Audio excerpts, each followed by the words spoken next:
Well, welcome everyone to this evening's History Revealed program, which is a partnership between the Eastside Freedom Library and the Ramsey County Historical Society. I'm Peter Ratcliffe, the co-executive director at the Eastside Freedom Library. And in a moment, you'll hear from Robin Priestley from the Ramsey County Historical Society. We've been doing these collaborations now for almost 3 years. And it's been really productive and delightful and community building and a great chance for people to talk not only to authors but also to each other. And we'll have time at the end of this evening's meeting for people to unmute and visit. Robin will explain more about how you can raise questions or make comments. I want to make sure that you're aware that there are future programs coming up, and I want to particularly mention our collaboration coming up on Friday, April 23rd, with a new book called From Hurt to Healing, which has been produced by the wonderful Jan Mandel and the Irreducible Grace Foundation. And it's a book, an activity book that has been generated by oral interviews, conversations between young kids, particularly kids of color, and elders in the Rondo community. And that will be an event that we're doing on April 23rd. Hopefully you've signed up for our newsletter and you'll be learning of other future events. So I'm going to get out of the way and turn things over to my colleague, Robin Priestley. Thank you, Peter, and thank you everybody at the Eastside Freedom Library. As Peter mentioned, we've been partners in our History Revealed programs for nearly 3 years now, and it's been fantastic. We love being partners, and we're working on more new programs in addition to the April 23rd. So another one coming up that's very important is on May 13th with Professor Carlos Hill. And he's going to be talking about his new book on the Tulsa Massacre. It's a photographic history. This is the centennial of that event, which was a terrible thing that happened in our country, and a lot of people don't know about it. So it's going to be a really important talk, and I hope you can join us. You can see how to sign up on both the RCHS website and the Eastside Freedom website, and those links are on the screen behind me. So while you're on our websites, please take a look at other programs. We have calendars of upcoming programs all the way through, and we'll be working on more through the rest of the year.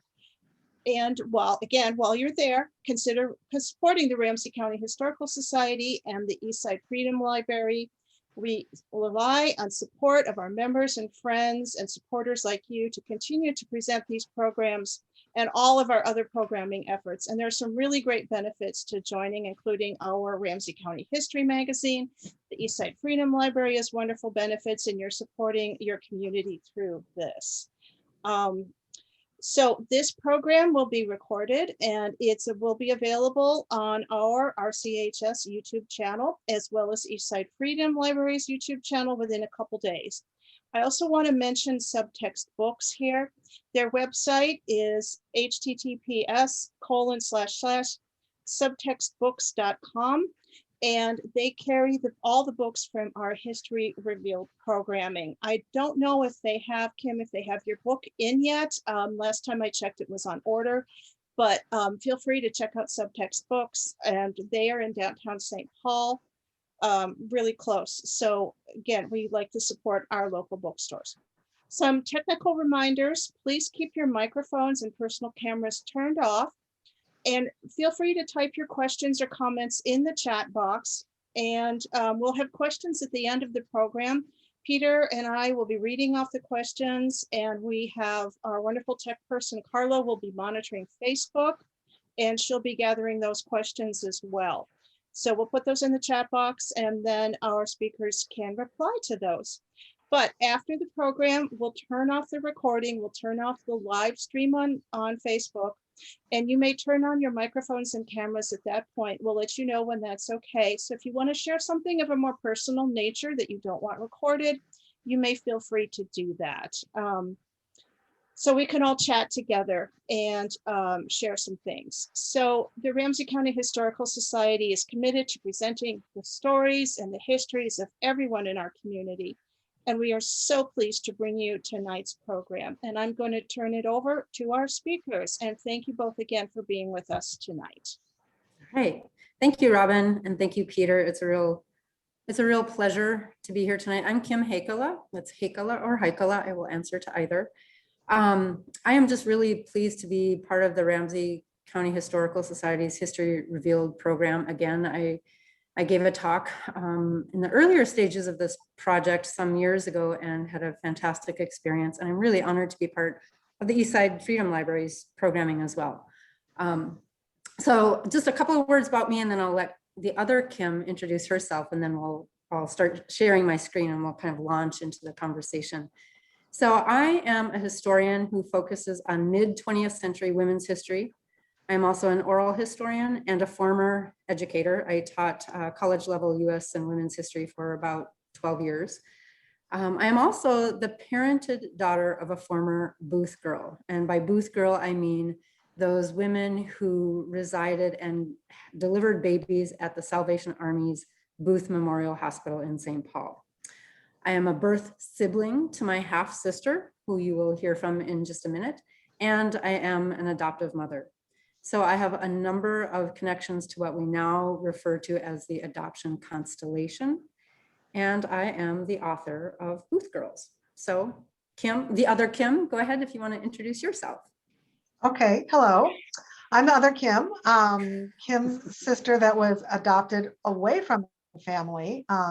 My birth mom gave birth to me at Booth Hospital and put me up for adoption. So I did not find the family until 33 years later, and I got to meet my birth mom and sister and brother. So I lived in Minnesota for about a year and then went all over the place. Right now I live in Michigan, working at animal shelter here. And Yeah. Do you want me to say anything else, Kim? Or Yeah, we'll get to more Okay. details of your story as we go on here. But that's one nice thing about the pandemic, I guess, and the technology that we have to rely on is that we can both be participating in an event like this, even though we're in different states. So, right. Yeah. So I'm going to start sharing my screen. Is that okay, Robin? Are we ready for that? Yes, that would be great. So when you're ready, share your screen. And then if you want to tell us a little bit about the book and how you came to write it. Yeah. Okay, let's go. Okay, here we go. I'm just going to adjust a couple of things on my screen so I can see properly. Okay, so yes, the story that the book tells, that Booth Girls tells, for me started in 1994 when I first learned that I had a sister 7 years older than I am, whom I had never known about, much less met. My mother told me an abbreviated version of her story one night over dinner at the Grand Round. And she said that she had gotten pregnant while she was a junior at the University of Minnesota in the spring of 1960. She had had her baby at Booth in early 1961, surrendered her for adoption, and then kept quiet for the whole thing, as Kim said, for 33 years. She was only telling me all of this now at the time in 1994 because her daughter, my sister, had recently found her. They had met, and now my sister was coming back to meet the rest of us. And oh, by the way, my mom told me, your sister's name is Kim.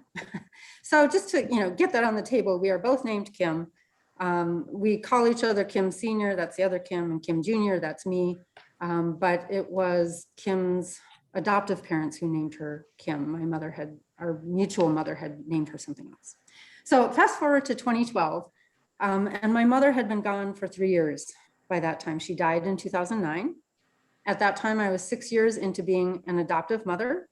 My first book had been published the year before. And at the time, I was really filled with doubt about my abilities as a mother. I was still grieving the loss of my own, and I was looking for a new project. And I realized that I had missed an opportunity to ask Mom in detail about her experiences at Booth, which was a bit alarming to me since, as I said, I am a women's historian and an oral historian, and I hadn't used any of those skills at the time to talk to my mom when I still had the chance. So I decided that my next project was going to be to try to learn about my mother and her experience as a quote Booth girl, using the professional skills I had developed as a historian and as an oral historian. So I started doing some research. I did some reading, I did some writing. I poured through every archival and published source I could find about Ruth St. Paul. I read everything my mother had written about her first pregnancy. She was a very elegant and prolific writer. And I also was writing my way through my grief. And in the course of this, I also interviewed a handful of other women who had had babies at Booth and relinquished them for adoption. So I tried to tackle the issue from as many angles as possible, through this personal family story, through my historical research, through memoir, a bit of my own story as an adoptive mother, and through oral history. And that has led to this kind of blended style and structure of the book itself. So what you see here on the slide that I got up there a little bit early is some of what I learned from my historical research into Booth. So the Salvation Army first opened a rescue home for, quote, fallen women in St. Paul in 1898. And at that time, by fallen women, they meant prostitutes, women who had substance abuse issues, women, young girls who were runaways, women who were thought to be sexually promiscuous, which oftentimes just meant sexually active. They also tended to young women who came to the city from outstate and who were just trying to get their feet under them in the city. And they started taking care of unwed mothers. This home, this really kind of grainy photograph that you see on the screen here is from the first Booth. Well, it wasn't called Booth at the time. It was the Salvation Army Rescue Home, and it was located at Jackson and University in 1898. And the goal of this rescue home was to redeem these women through spiritual renewal provided by the good example of Salvationist women while tending to their material needs as well.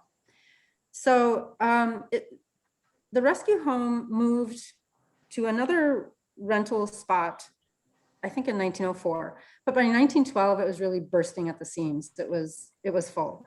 And so they relocated to its current, it's still there. The Booth is still there on Como Avenue, 1471 Como Avenue. The Salvation Army still runs it. It is now called the Booth Brown House. It is a transitional housing program for young people. But in 1913, this was a big deal. It opened in October of 1913.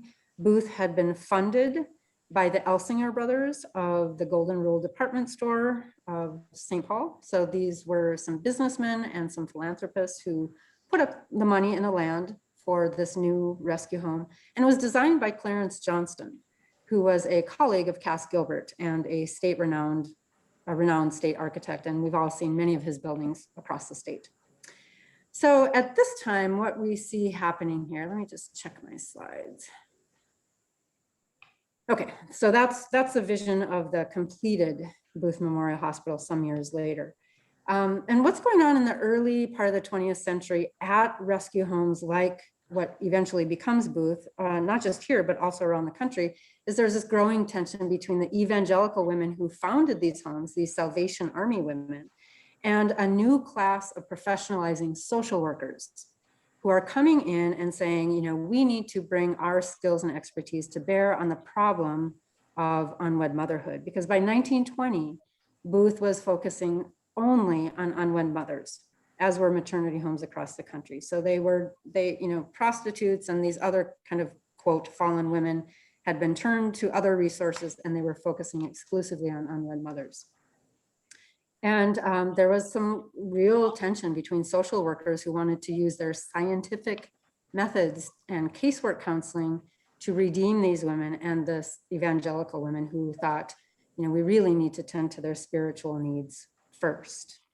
But what I would like to point out, especially because it will be germane to the rest of our conversation tonight, is that for the first probably 3, maybe 4 decades of the 20th century, the policy of Booth and of the Salvation Army in general in its maternity homes was to keep mother and child together. So you see on the slide here a quote by Brigadier Annie Cowden, who was superintendent at Booth St. Paul in 1920 and 1921. She does an interview with the Minneapolis Morning Tribune in January of 1921, and she says, the Salvation Army never separates mother and child. Part of the reason for that was that they believed that these women who had, exhibited some moral failure in becoming pregnant outside of marriage could be redeemed through the nurturing care of their children, that was their path to restoring themselves, to redeeming themselves and recovering their womanly virtue. If that was possible, they were going to do that by raising their children. Now, there was also sometimes a punitive aspect to that as well. There's a Ramsey County social worker who in 1913, I think it is, says that, these women also need to be made to feel the effects of their transgression. I'm paraphrasing, but there was also somewhat of a punitive aspect to that idea as well. But the practice was to maintain that bond between mother and child.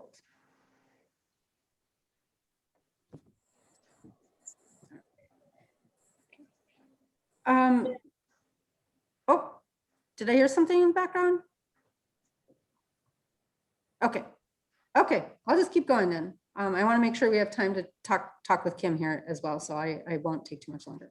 My mother, however, was born in 1957. This slide is getting a bit ahead of the story here. All of these attitudes towards what to do with these women in these maternity homes like Booth started changing in the post-World War II period. So part of the idea of why these mothers were supposed to take care of their children in the early decades of the 20th century also had to do with ideas about why they became pregnant out of wedlock to begin with. Originally, these evangelical women who started these homes thought, well, they were victims of predatory men. In the earlier decades of the 20th century, as the progressive era moves, as we move into the progressive era, there's a lot of attention to how the environment might have contributed to their moral failing. And then we move into the 20s and 30s where there's emphasis on these unwed mothers as delinquents, that there's something, they're breaking society's moral codes, they're delinquents. And I know that Sheila O'Connor talked about her book at the Eastside Freedom Library in early 2020, Evidence of V, which is a beautiful book and one of my favorites. And her grandmother was caught up in that era. I think her grandmother was at Sauk Center, and I think it was 1937, because she had become pregnant out of wedlock. And so the idea was that these young women were delinquents, and many of them ended up in delinquency institutions as well. That starts to change after World War II, when we see this rise of understanding in the social welfare community that that white women, whatever their age, who become pregnant out of wedlock are doing so because they are victim of psychological neuroses or psychological dysfunction that stems from dysfunction in their own families. And a lot of that dysfunction is laid at the feet of the mothers of the unwed mothers. Now, that's a troubling, of course, understanding of unwed motherhood, but in some ways it was seen as more progressive than some of those ideas that came before it, because now the idea was that these young white pregnant women could be redeemed through casework counseling. They were redeemable, they were treatable. Social workers could come in, talk them through their problems, through their psychological dysfunction. They might see psychiatrists or psychologists, and then, they would be restored and they could go on and resume their lives, provided that they gave their babies up for adoption. So now we see that shift away from keeping mother and child together to separating them, because adoption was supposed to be what was called the best solution. It was going to allow these young white women to go on to the paths they were destined for, which ultimately meant married motherhood. And it was going to serve these children well as well. These babies, the social welfare experts were saying, deserved a financially secure two-parent home. And so the social welfare apparatus was going to place those children of the unwed mothers into a secure home.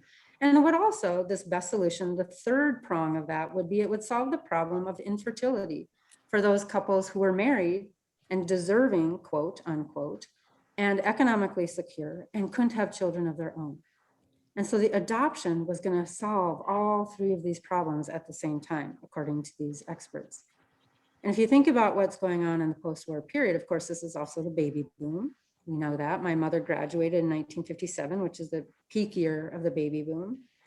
1957 is also the year that there were more than 200,000 babies born out of wedlock for the first time in US history. So we see the, more and more babies are being born, whether within marriage or without. And it's also the era of this kind of idealized white middle-class nuclear family that really came to symbolize a lot of what America was supposed to be at the time. It was an economic engine of the economy. It symbolized American virtue. It symbolized how Americans supposedly belonged to the nation. And it symbolized how the United States was distinguished from communist Soviet Union. And so there was a lot of emphasis on this white middle-class nuclear family. And it was really hard if you were a white middle-class couple who wanted to partake of that but couldn't have children of your own. So adoption starts fulfilling all of these needs. And again, we'll talk about this in a second, but this is really a white woman's experience for many reasons. So I'm gonna check in and see where we're going here. Okay. So Kim, did you want to talk a little bit more about women of color? What would happen to them if they got pregnant outside of marriage? Where did they go? Yes, thank you. Excuse me. So as I was saying, yes, this is very much a white woman's experience. Now, having said that, I would also like to point out that most white women who become pregnant outside of marriage at this time don't go to maternity homes either. Most women, I forget what the statistic is, Ann Fessler writes about it, but most white women who get pregnant outside of marriage marry before they deliver their babies. So they turn an, quote, illegitimate pregnancy into a, quote, legitimate birth. But those women who do go to maternity homes are overwhelmingly white. Those that are served in the network of Salvation Army maternity homes, there are about 35 or 36 at this time. 85% of them are white. So yes, that leads to your question, Robin, about, well, what about these women of color who become pregnant outside of wedlock? What happens to them? Ricky Solinger, some of you may be familiar with her work. She has written in a book that kind of set the stage for a lot of what we know about this time period and this issue, that race was the single most important factor determining the experience of and the response to women who got pregnant outside of marriage in post-war United States. It defined the response to the woman herself, and it defined the response to her baby, what to do with that baby. So to make the longer, more complicated story short, I do want to just touch on a few highlights here. So for various personal and cultural reasons, African-American and Native American women who became pregnant outside of marriage were often simply absorbed into their communities. Many social welfare experts, especially in the early post-war period, however, also viewed Black and Indigenous women really differently than they viewed white women who became pregnant outside of marriage. Remember that those social welfare experts thought, well, white women have this psychological dysfunction that is treatable by casework counseling. Many of those same experts just believed that African-American and Native American women in particular were just acting out kind of immutable biological characteristics that were beyond help. They were not amenable to the same kinds of treatment that white women were, and that the best that we could hope for as a society was to keep them off the public welfare rolls, if possible. So it was a very, very racist view of the causes and treatment and response to people who became pregnant outside of wedlock. Now, that said, some maternity homes did admit women of color. There is evidence that there were both African-American and Native American women at Booth. I cannot find the records indicating numbers at all, but I have seen references to the fact that there were some Indigenous and Black women at Booth, small proportion, because again, 85% of all women in Salvation Army homes were white. But the other thing I want to say before we move on here is that there was also a real difference in not just what the social welfare apparatus should do for the pregnant woman of color, but what happened, what the response would be for her baby. And again, due to different conceptions of what constitutes family and legitimacy, quote unquote, single pregnant women of color and their babies were sometimes absorbed into the culture or into extended family networks or through informal kinship or non-kinship adoptions.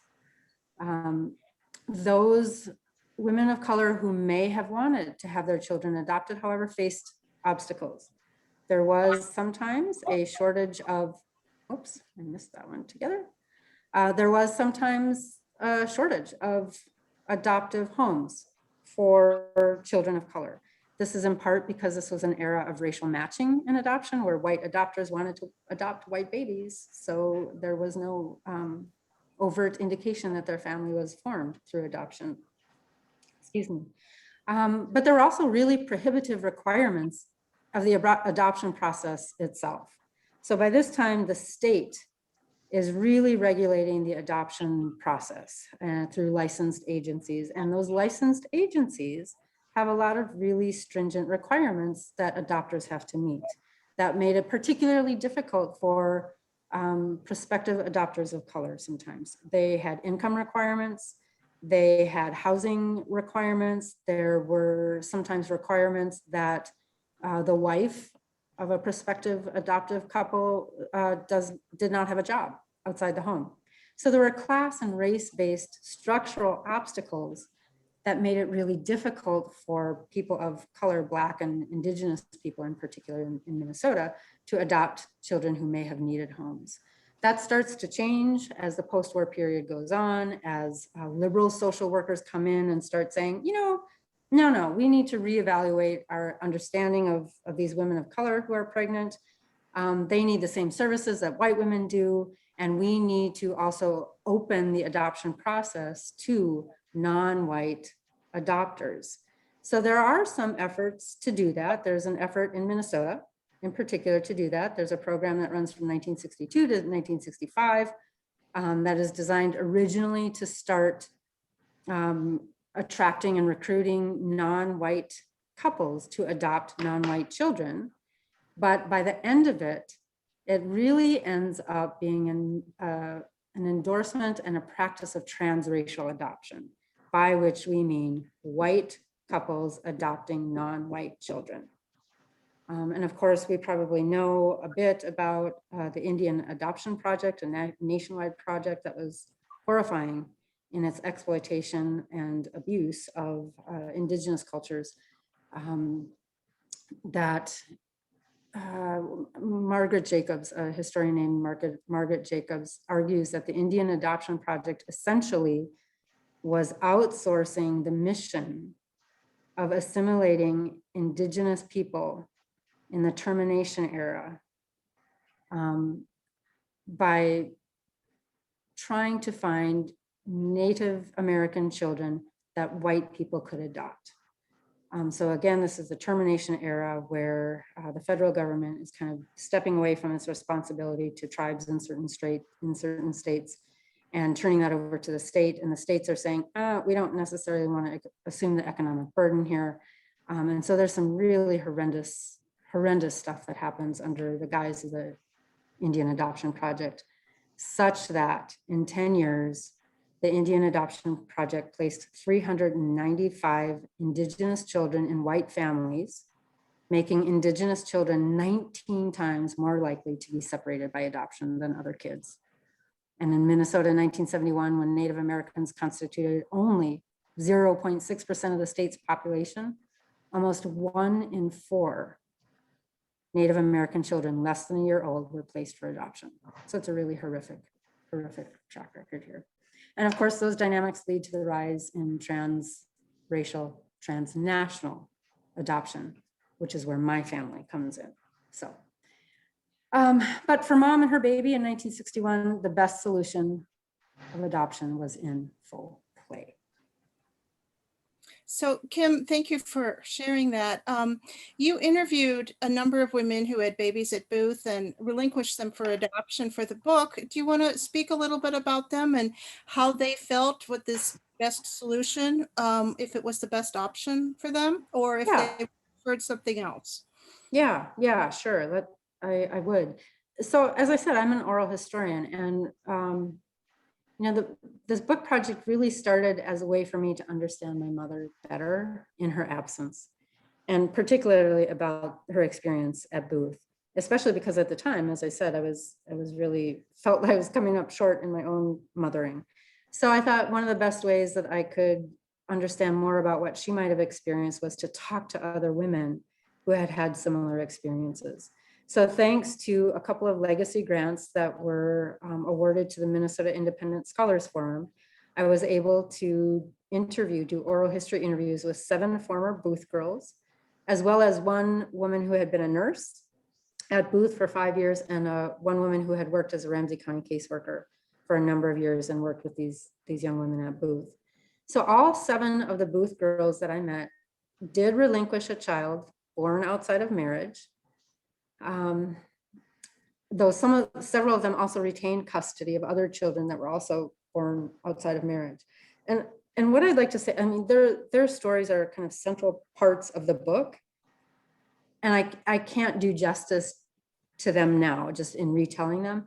But I will say, as far as the quote best solution goes, some of these women, some of them were quite young. They were in their teens. Some of them were early 20s. Some of them really wanted to keep their babies. Had they had the resources available to them, the support of their families, the ability to do so, they would have done it. And one woman did. She kept the first baby that she delivered at Booth. She raised him as a single mother for a while. She got pregnant again outside of marriage and decided, and this is according to her own account of this, she decided then that she had to surrender her second child for adoption because she felt she wasn't giving her first child the life that he deserved. So she did end up surrendering her second child. And a couple of the women said, that they made a decision that adoption would be the best for their babies because they couldn't support them. And because sometimes they didn't feel ready to parent themselves. That said, we have to understand that the range of options available to these women were really limited. Had there been resources, had there been a support network set up for these sometimes girls, sometimes young women to take care of their babies, they may have wanted to do that, but they knew, given the situation that they were living in, that it was not a viable option for them. And so they ended up surrendering. Regardless of whether they felt pressured to surrender or whether they chose it as freely as they could have in that circumscribed circumstance, all of those women talked about how painful it was to let those babies go. How difficult it was to move on, how that best solution stopped for them. It didn't work. They weren't able to just put this experience behind them and, just kind of glide into their future lives. That this was something that stayed with them for the rest of their lives and still does. It still does, even though most of them have been reunited with their children.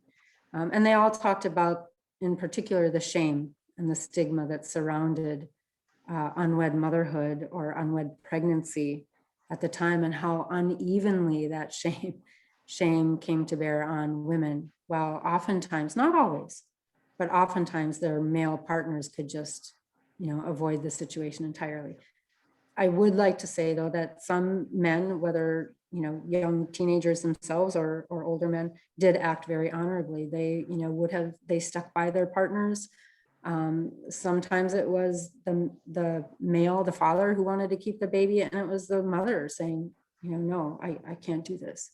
But by and large, a lot of these women did talk about how unfair this burden of sexual propriety, how unfair it was that really rested on the shoulders of the young women.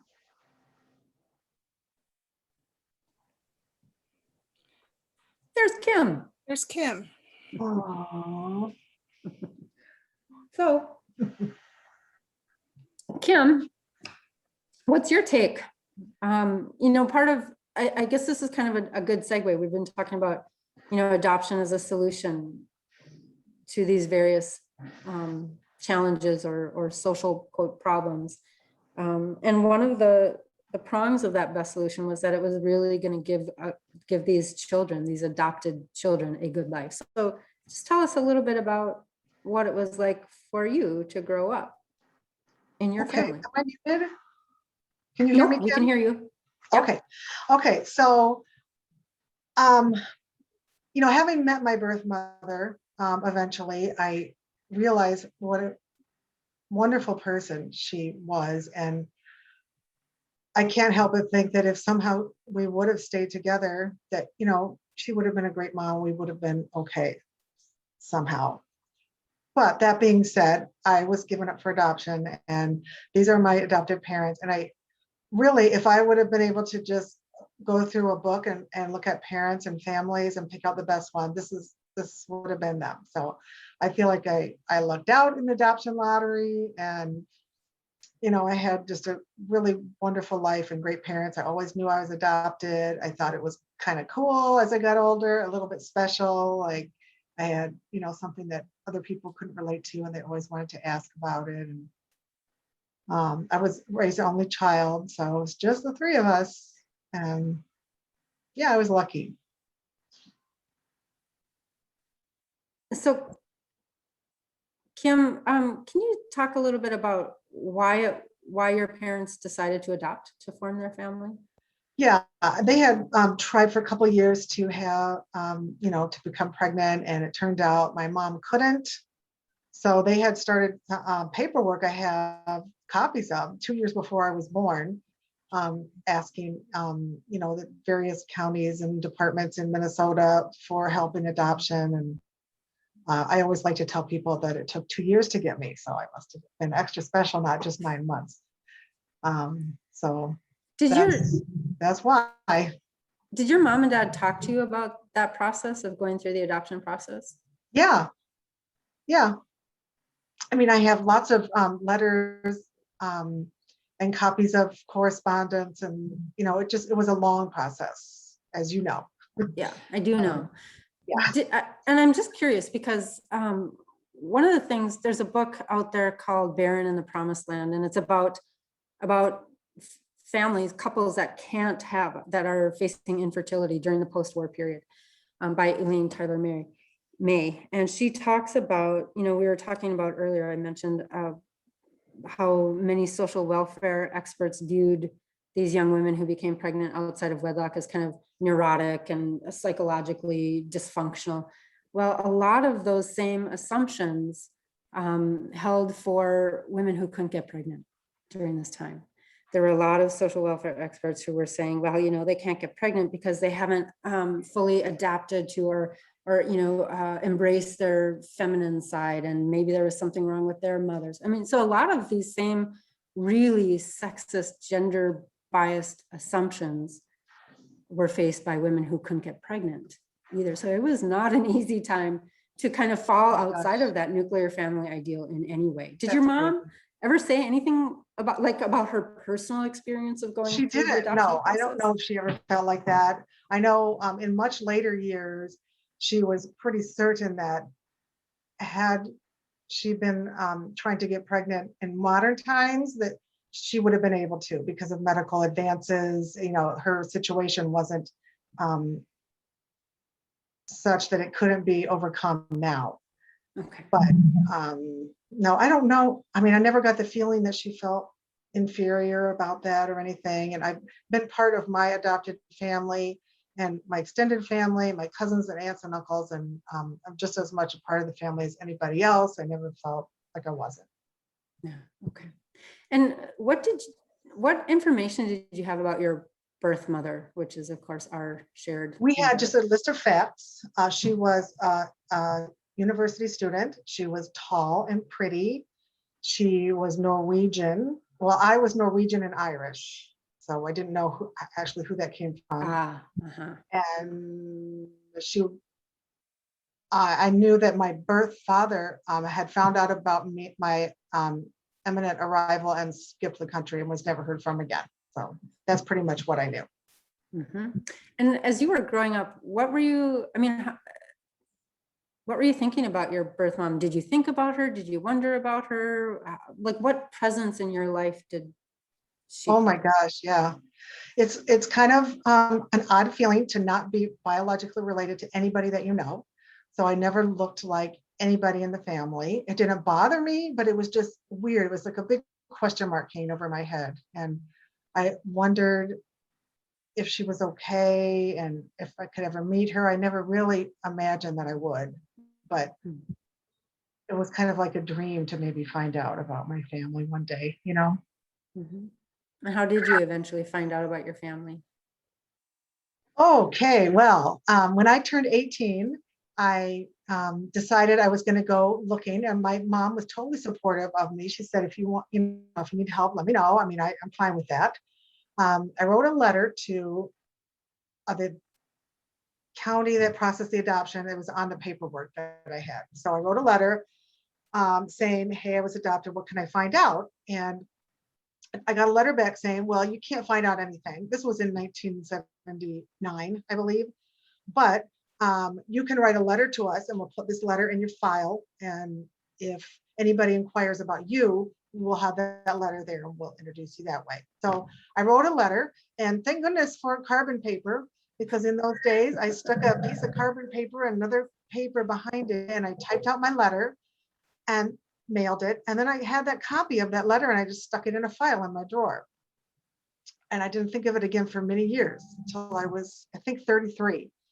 I was cleaning out those drawers finally and came across this letter, and I noticed that it had basically 2 last names ago and 5 addresses ago. Like nobody could ever find me with that letter. So I thought, well, I better update this just for the heck of it. So I did. And there wasn't anything in my file waiting for me, but the laws had changed, the rules had changed. And so what I got back was a packet of information, and they were allowed to send me non-identifying information about my birth family and my mother.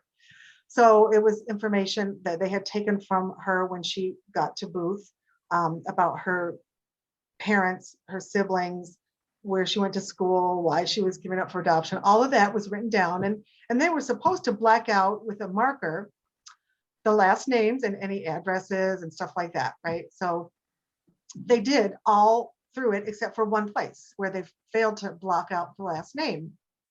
Um, and I think I kind of just get the idea that they were trying to help me. Someone was trying to help me maybe and say, well, we'll leave this one little clue for her. Anyway, so I had that last name. I had 3 brothers and parents, and I figured, well, this should be doable. We should be able to find somebody here. And so along with that information, I had gotten a brochure for a group of searchers, adoption searchers, that would aid you in finding your family if you were adopted away. So I contacted the person from Minnesota, and I sent her this packet, and just it took her like probably a few clicks on her computer at that point to find Sharon through her parents' obituaries. And she called her up, and that must have been quite a phone call, and hooked us up by phone. And my husband and I were just happened to be driving from Michigan all the way through Minnesota the next day to go to a family event. And so we stopped by and stayed with her, and it was just the most incredible day ever. So that's how I found you guys. And there's that day. Yeah, there's that day. Yep. Oh. Okay, I'll leave that up there for a few more seconds, and then I'll stop sharing my screen so we can see everybody. But I know you just said it was an incredible day, but I mean, what was it like to meet your birth, not just your birth mom? And I know what are you going to say? Because here I am, right? You're not going to say anything to hurt my feelings, but what was it like to meet me? What was it like to meet your birth family that you hadn't known? Sharon and I just kind of stared at each other and held on to each other like we couldn't even believe it. She was so ready to meet me. She had gotten all these pictures of the family, and she had all this little family tree written out for me so I would know who's who, and pictures of everybody she had gotten ready for me. It was just, I don't know, I can't explain it. Really exciting, really exciting. I got to to meet somebody that I was related to. I found out about you and my brother, and oh, there they are. And I got to meet you guys. You know, I told Sharon, if you don't want to tell them, that's okay. I understand, because I didn't want to be intrusive in her life and cause any problem. But she said, no, I want to tell them. And so she invited me back to town a couple months later, and we had a big picnic, and the whole family came, and it was just really ideal. I, of course, didn't know it was going to turn out that way. Sometimes it doesn't. And I was just Right. lucky that. Yeah. Yeah, it really is a probably kind of an ideal, there we go, an ideal reunion situation, because as you say, not all reunions are easy or comfortable. And oftentimes they go in cycles where, you know, there's periods of kind of the honeymoon period, and then it declines and stuff like that. So how would you describe your relationship with, you know, mom, your birth mom, as it evolved over the years? Sharon was really good at communicating, and like you've said, she was a really great writer. She wrote letters, and they would just be beautiful, and they would make you cry. She and my mom corresponded by letter. She had written some pieces about when she was pregnant, and other things about her mother and her grandmother. And just reading those and talking to her, I felt like I had a connection to all these people. Like I was here because of them. And it was the first time hearing family stories that I felt like this means something to me. Like I wouldn't be here if it wasn't for them. And so I don't know, I learned a lot about the family that way from her writing. Yeah, and her writing, I should just make clear to others, her writing was a really critical piece for me in terms of how I was trying to learn about her, because I think it was at your house, Kim, when I was visiting you many years ago. I was in graduate school at the time, and you showed me that essay called Greyhound, which so before my mom ended up at Booth, her first reaction when she found out she was pregnant was she didn't tell anybody. She didn't tell her mom and dad. It was the spring of her junior year at the university, and she decided she was going to go to California, and she was going to have her baby and raise her baby in California. So she finishes out the spring term, and she buys a ticket on the Greyhound bus, and she goes to San Francisco. And she writes about this in that essay called Greyhound, where she, you know, writes about that trip. She had morning sickness. She felt terrible. She didn't feel particularly safe. She gets out to San Francisco, stays at the YWCA out there, which I have visited, and just realizes how overwhelmed she is. And she realizes that, you know, as much as she thought she could do this by herself, she can't. So she stays for a couple of days, does kind of a half-hearted search for a job, for a place to live, realizes how difficult that would be, and decides that, you know, whatever music she's going to face at home, she'd rather do that than stay in San Francisco.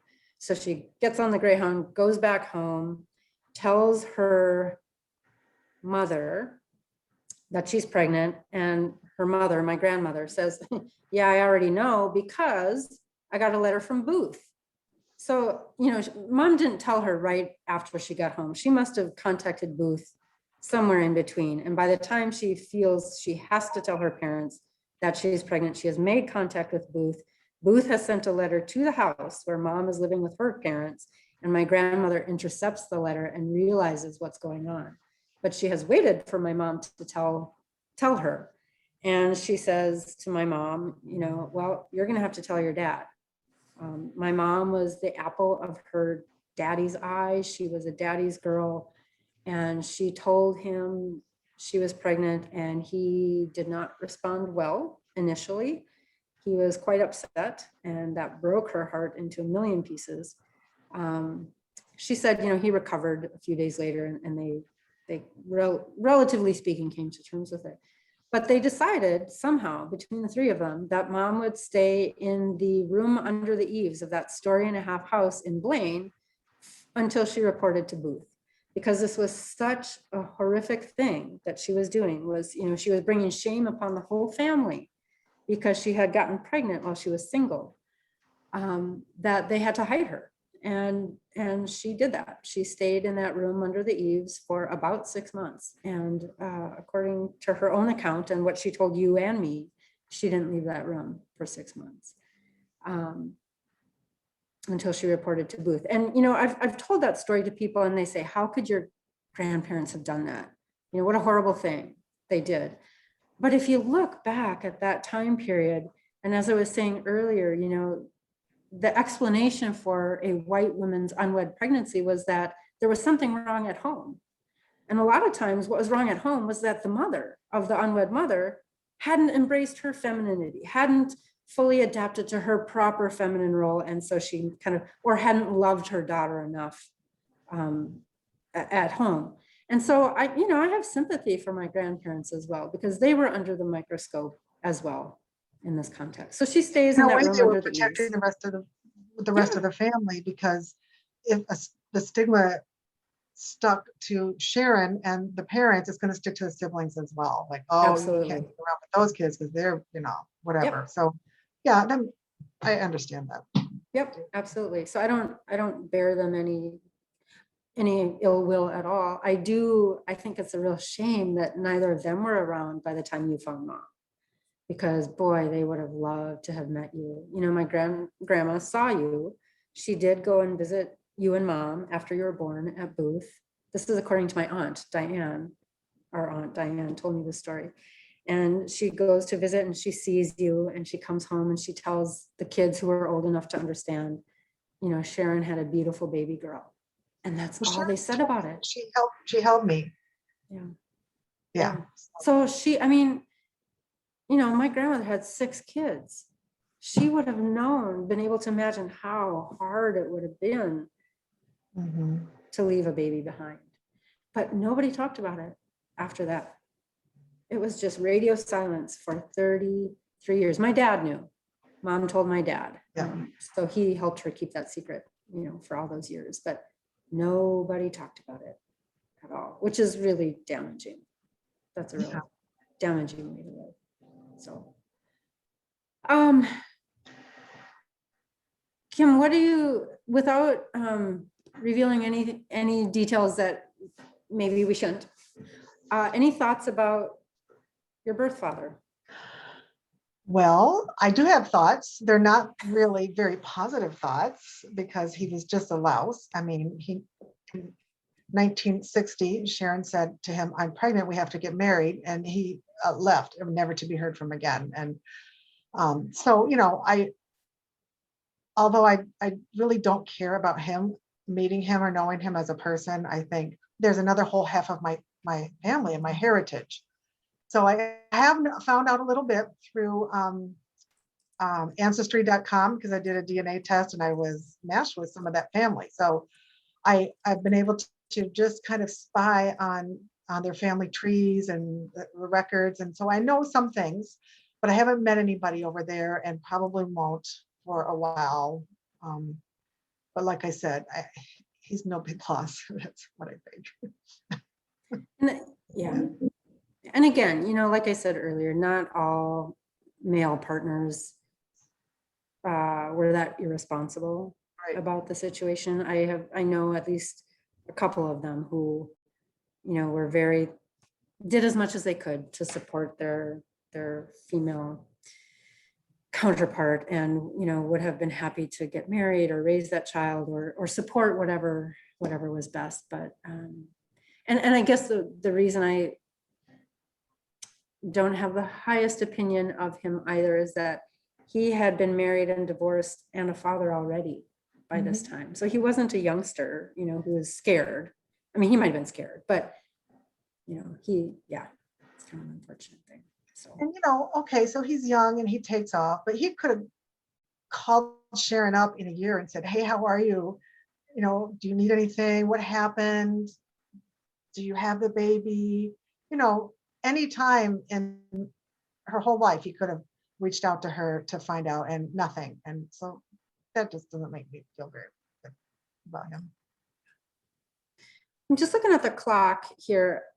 Okay, so I think it's 8 o'clock there. I'm out of state at the moment, but I think it's 8 o'clock there. So I don't know, Robin, if there are any questions that are coming in on the chat or Facebook or whatever that we might want to address, or what you would like to do? Yeah, thank you both. We so appreciate your being so open and sharing your personal stories. Right now, please feel free to put your questions in the chat. There was a couple comments. Linda mentioned that her grandmother showed up as an inmate at the Sauk Center birth home in the 1930 census. So she's very interested in tonight's presentation because she's learning about her grandmother's life in that facility. Did you look, Kim, at any, I mean, I know that the book focuses on the Booth Hospital. Did you look at any of the other hospitals or maternity homes around the area? You know, I didn't very much. I will say a couple of things. So I referred earlier to a social work professor from the University of Minnesota who was studying these girls at Booth. She wrote a book, I think it was published in 1965 or 7 or 6, somewhere in there. I can't remember the date. It's called The Adolescent Girl in Conflict. And she goes off and she interviews these young women because she was specifically focused on teenagers between 14 and 19. And she goes off to Booth Memorial Hospital. Booth at this time was one of 3 maternity homes in the Twin Cities area. There's also the Lutheran Girls Home and the Catholic Infant Home in St. Paul. Lutheran Girls Home is in Minneapolis. And she goes in and interviews young pregnant girls at all 3 of these maternity homes. And those interview materials are available at the Social Welfare History Archives at the University of Minnesota. So I looked at some of that.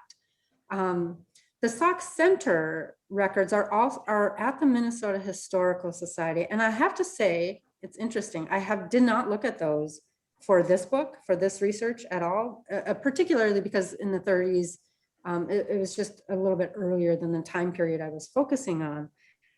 But many years ago when I was in graduate school, I was a research assistant for Molly Ladd Taylor, who was from Canada, a historian in Canada. And she was doing some work on eugenic sterilization in Minnesota.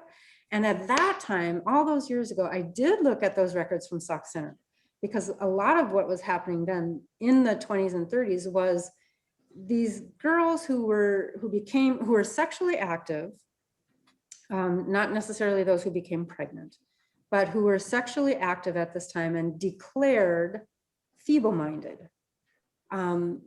So this would have been in what, the 1920s era, I think, maybe a little bit earlier, a little bit later.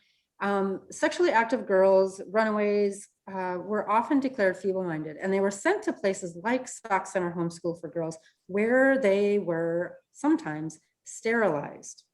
This was a way of stopping these young women from propagating the bad seed, quote unquote, that they apparently had, their feeble-mindedness, right? It was viewed as an inheritable defect that was part of the whole eugenic sterilization period, where we, wanted to make sure the race, only the proper people were reproducing in the race. So I did look at some of those Sauk Center records for that project many years ago, but not for and so when I said that there was, or maybe I didn't say this and just meant to, but there's a lot of problem with the idea of these young pregnant women in the post-war period being viewed as neurotic and as, victims of psychological dysfunction. But at the time, it was looked at as a kinder understanding, a more progressive, a more sympathetic understanding than something like that. Then the era where they were kind of automatically sent to Sauk Center, declared delinquents, where they were sometimes looked at as feeble-minded, as possessing this inheritable trait that was something we didn't want to propagate. So in some ways, at the time, this conception of women who got pregnant outside of wedlock as psychologically dysfunctional but amenable to treatment was a step towards sympathy and empathy, troubling though it was. Somebody mentioned in the chat the WCCO Dave Moore piece on unwed mothers that came out in 1960. So it's right at the time Mom is pregnant. She's living in the in the room at home. And WCCO has started this new documentary series where they're doing half-hour pieces on the social issues of the day. And they do a whole segment called Unwed Mothers that focuses on Booth specifically. It's a fascinating historic archival find. You can find it online. It's at the Peabody Archives because it won a Peabody Award. But, Dave Moore, and he's, early in his career, for those of you who know him as the news anchor of the Twin Cities, he, introduces this program, and he's talking about this problem of unwed mothers and what Booth is doing for them. And he really is trying to be very, to stir people's sympathy.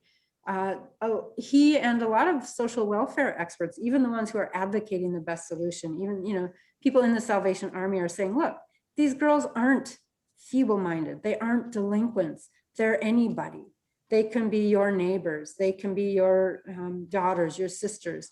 So it was, even though that view of them as neurotic is troubling in retrospect, it was an attempt to be more understanding and to be kinder and more therapeutic in our response to them than the ideas that had preceded that. So I did want to mention that Clarence put a link in the chat for Sheila O'Connor's event at the Eastside Freedom Library for Evidence of V. So that will take you to the YouTube recording of that program. And also mentioned, several people mentioned Elaine May's book, Barren in the Promised Land, Childless Americans in the Pursuit of Happiness. So those are other resources that people might be interested in. Yep. And I believe you answered Lisa's question about what made females feeble-minded, but Jane had a question about how did the Booth girls, or how were the adoptions arranged? So adoption, so the other thing that's happening throughout the 20th century is you see increasing regulation of adoption by the state.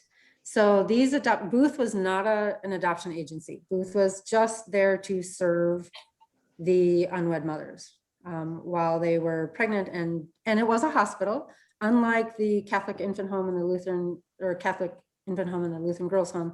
Booth did have a hospital on site, which made it rather unique, at least in the Twin Cities area. So, it could provide a residence for these girls in the last months of their pregnancy, and then they could deliver their babies right there. But at that point, Booth itself did not handle or manage the adoptions. The counties often did that. So in Kim's case, I think we were talking earlier, maybe before we opened up the Zoom, since my mother had grown up and lived in Anoka County was responsible for providing a caseworker. So mom's caseworker, a woman by the name of Patricia Pert, was from Anoka County. So she came in and did all these interviews with mom. And then Anoka County.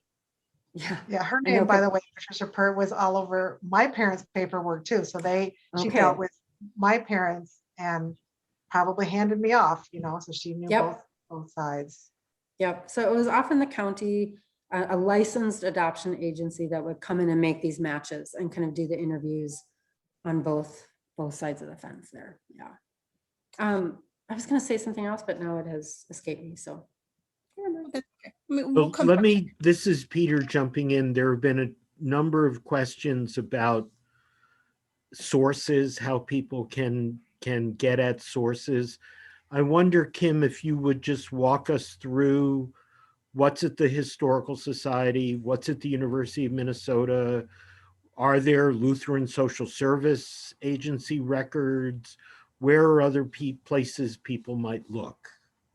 Okay, so there's a distinction perhaps here between kind of historical sources and sources if people are looking for birth family.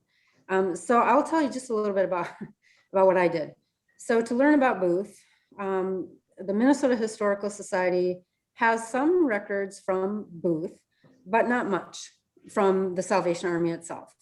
I found a lot of information about Booth at the Minnesota Historical Society, however, through associated kind of state and county level and government agencies that were interacting with Booth to kind of regulate its operation. So the United Way, the United Fund, because Booth was supported in part by United funds, has a lot of information about Booth. The various, the State Board of Control, which, you know, morphs into various other state agency names. Those records are at the Minnesota Historical Society. The Social Welfare History Archives at the University of Minnesota has a treasure trove of information that pertains to historical information about child welfare, about adoption. It has the Child Welfare League of America records. It has the records and this is new, the records of Concerned United Birth Parents Minnesota are now at the Social Welfare History Archives of Minnesota. They were just landed there just as I was winding up my research. So those records are there. That is a fantastic place to go if you're interested in kind of child welfare, any kind of social welfare history.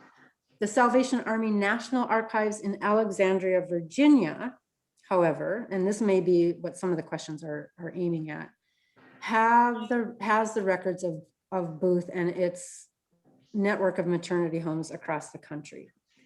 I went there courtesy of one of those legacy grants, and I was given access to historical documents about Booth St. Paul, about the Women's Social Services Department of the Salvation Army that ran the network of maternity homes.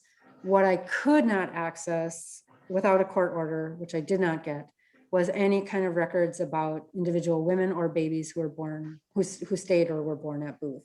They do have them.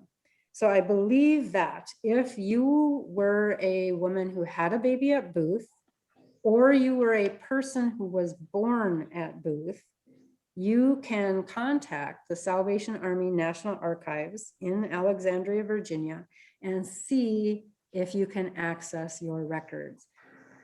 I could have done that on behalf of my, now that mom is dead, I would have had to do it by getting Kim. I think Kim could have made a request, and you might even need a court order to access your own records there. I'm not sure about that. So the people that But sent that's my something to see. record, that was Anoka County, not Booth, in other Right. words. Right, yes, you didn't, I don't think you or mom had anything from the Salvation Army itself. Okay. But yeah, that isn't a huge issue, this ongoing issue about access to, there are different kinds of records that people need access to or might like access to. One is the original birth certificate. And that is the one that has, you know, come up at the legislature time after time after time, is this request for adoptees to have the right to have access to their original birth certificate. And it continues to be either tabled or rejected outright. But then there are also agency records, you know, of the agency that might have handled adoptions. And then there are also court records. So there are 3 different kinds of records that adoptees and or birth parents might seek access to in different spots. And it's not easy. It is it's a labyrinth, but there are organizations out there that can help you. There's the Adoptee Rights Law Center that is based, I think, in Minneapolis. It's in Minnesota anyway. That does a lot of work on this. And there are a lot of adoption reform support groups that do a lot of work on this. CUB does a lot of work on adoptee rights, meaning, you know, trying to ensure that adoptees have the right to access their original birth certificate, meaning the birth certificate that has their original names and the name of their actual birth mother. So Kim, I don't think I heard you mention Catholic church records or Catholic charities records. And I know someone who was able to find personal records in Massachusetts. At some point, the Catholic hierarchy opened all their records. Now, I don't know if that's been city by city, state by state, if that's worldwide.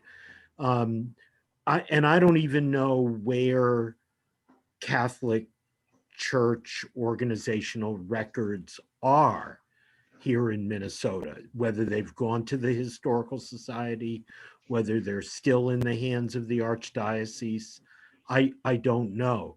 But I wouldn't be surprised that that could be a rich source of information if those records were open to researchers or individuals. Yeah, I wish I knew more about that myself, and I don't.